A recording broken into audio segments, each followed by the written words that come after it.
Lifstan Way provides one of the main access routes to Southend's eastern esplanade.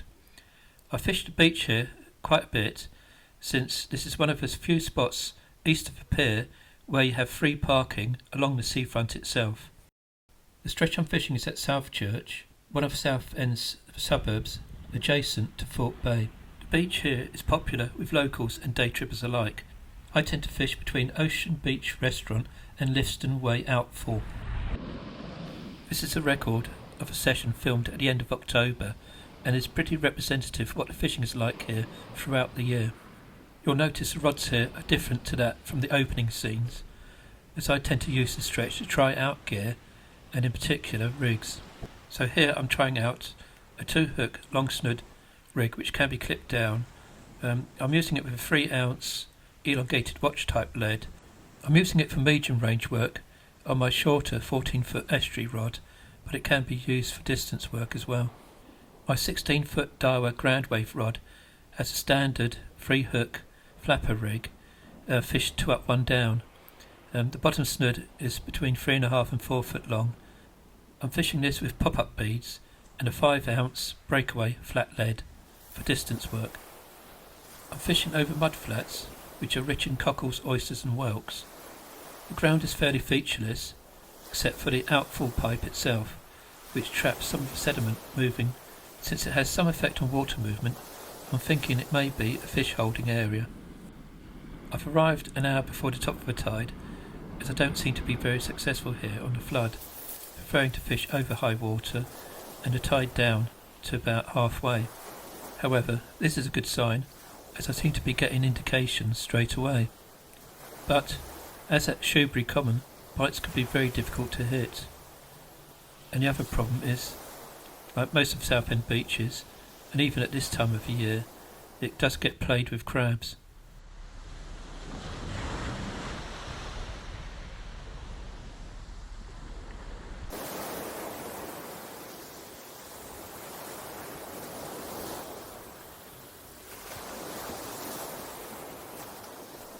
Those little knocks didn't develop, and I'm already thinking about moving up to the high water strand line.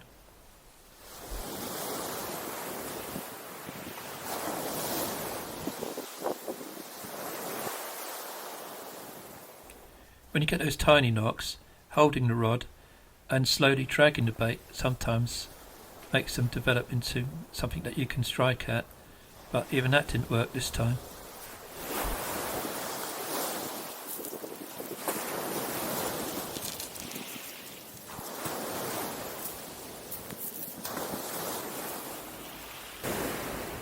Now for my one and only move up the beach as the tide floods in. As it ebbs, I might do likewise and move down once, but I'll judge that depending on what happens during the session.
In my opinion, ragworm is the only bait you really need here.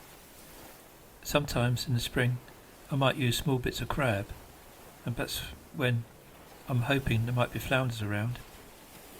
Even today, at the end of October, I'm still fishing with flounders in mind, but they're now a very rare occurrence along these stretches in Southend. As the tide floods in, the water moves from left to right. So, to take this into account, I walk a little bit to the left when I'm casting my distance rod with a 5-ounce lead. This will drift a little bit, and there is a bit of a bow in the line, so I'm taking up the slack. I prefer to keep my rods down low, but because of a tidal pull and there being some floating weed, they're not as low as I would have preferred to have them.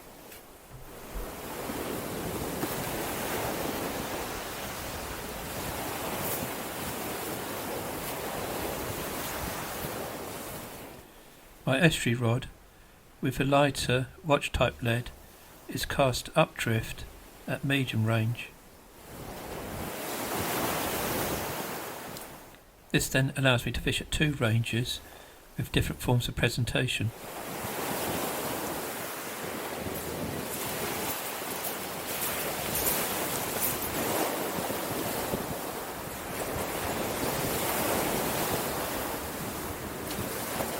The first proper bite is to the estuary rod at medium range.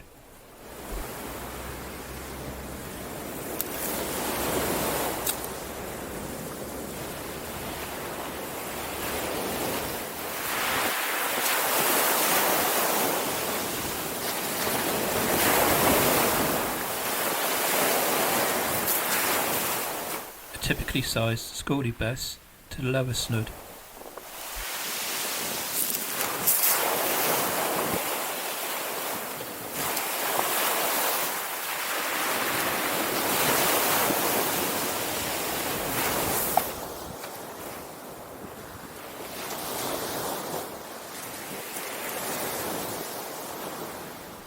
When there's not much happening, I always periodically drag the bait.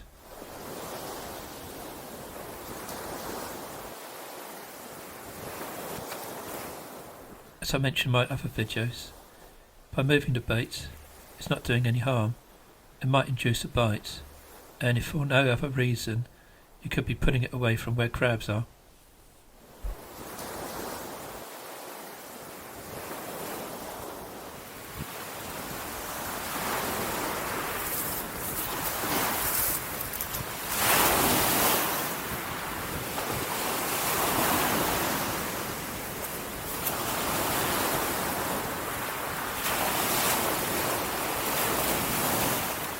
Leave your bait out for too long and the crabs will chew it, so it does pay to bring it in quite frequently to check.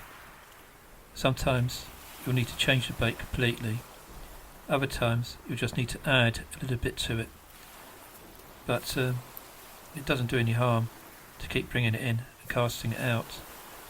Sometimes when there's all these schoolies about, quite often you will get them on the drop. This is normally in the summer, mind, but it's still worth noting that rebaiting and recasting does get you more fish than just sitting it out with the baits out for too long and nothing happening.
Although it's a smaller tide than previous days, I have misjudged my move a little bit, so need to adjust by moving my kit just a little bit further up.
The weather's not looking too good at the moment, with a little bit of rain in the air, but nothing to worry about, and certainly not worth packing up for.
The wind has also picked up, so apologies for any wind noise, and with that, the wind chill factor has also started to get to me, so on goes the smock, and hopefully that should make me a little bit more comfortable.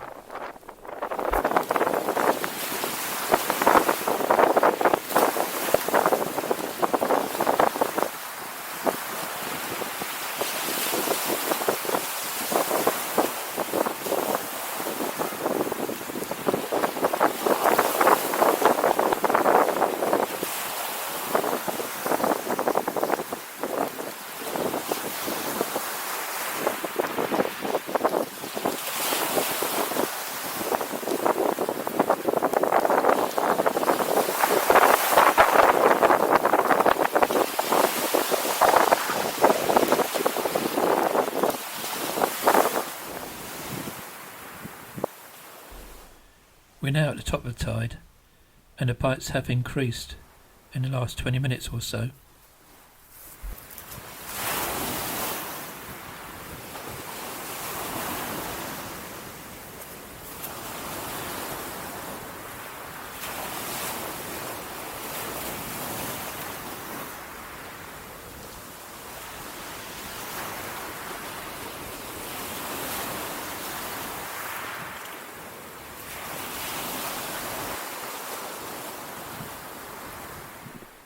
Another schoolie, this time on the upper snood, but still on that medium range rod.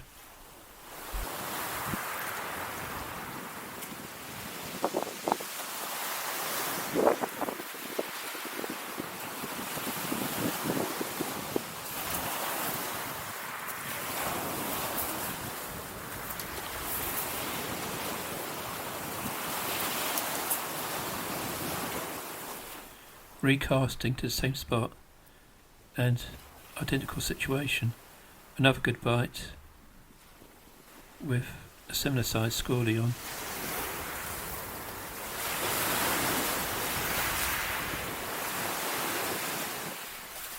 Again to the top snood.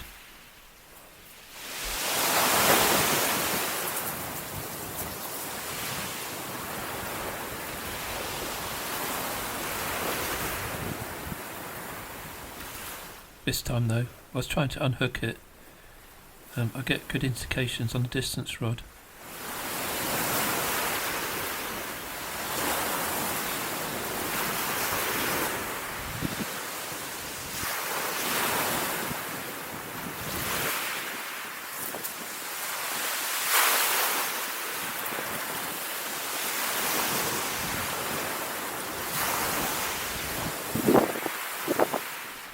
Trying to do two things at the same time is never a good idea.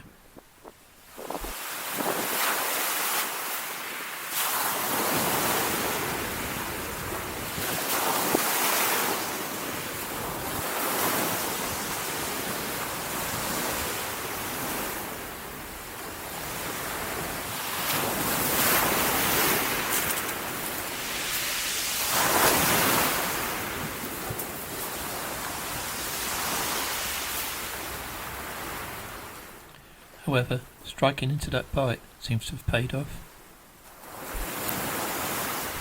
Not the biggest, but it's my first fish on the distance rod.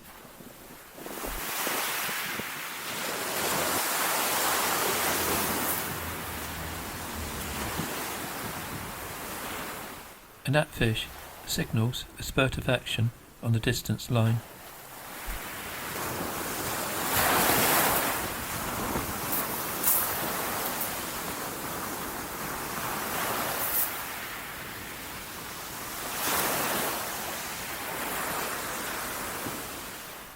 However, as the tide slackens just before it starts to ebb, the crabs also get in on the action.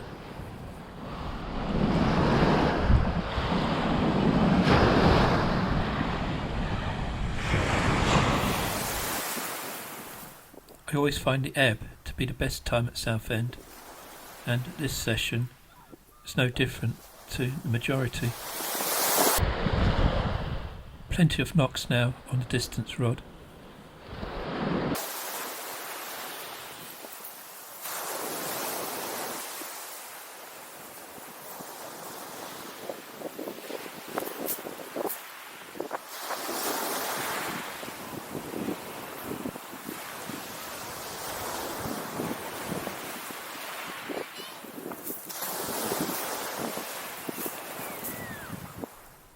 It's bites and it's fish, but they're not getting any bigger.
All the bites are now to the distance rod, and when I connect, I have to walk down as I'm playing the fish, or rather winding the fish in. I don't like to drag them up the beach, if at all possible, so I go down to the water's edge, lift them out there, and hopefully unhook them and put them back straight away. Occasionally, but not very often, when you're fishing with braid, I will have to go back up the beach to unhook the fish using a disgorger or pliers.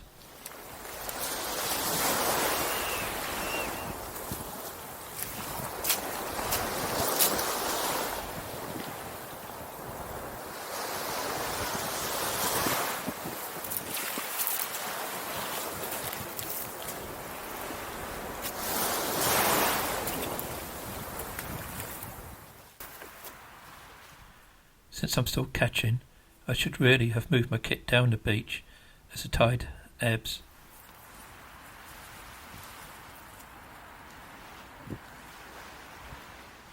Like a number of other estuaries, you can still catch here when there's next to no water left.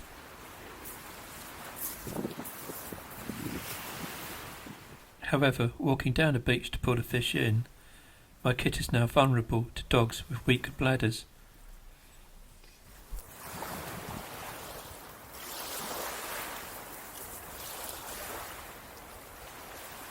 I like to fish a tide right down here. If I'm going to get a decent fish, although this one is not an example, it's more likely to happen at this state of a tide.